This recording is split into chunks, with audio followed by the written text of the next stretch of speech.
It is still the Quran.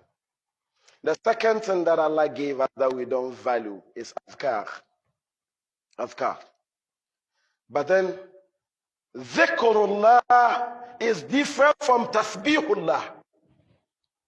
Zikr, remembrance of Allah, and glorification of Allah are two things.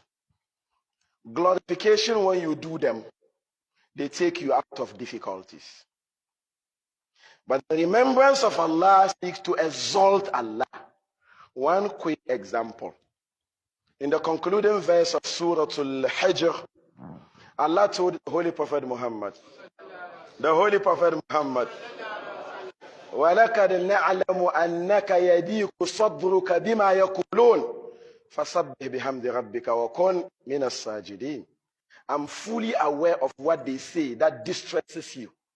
They used to call him a madman, a soothsayer, a liar. Allah says, وَلَقَدْ نَعْلَمُ أَنَّكَ يَضِيقُ صَدْرُكَ بِمَا يَقُولُونَ. Whatever they say that worries you, that got you grieving, we know, we are aware.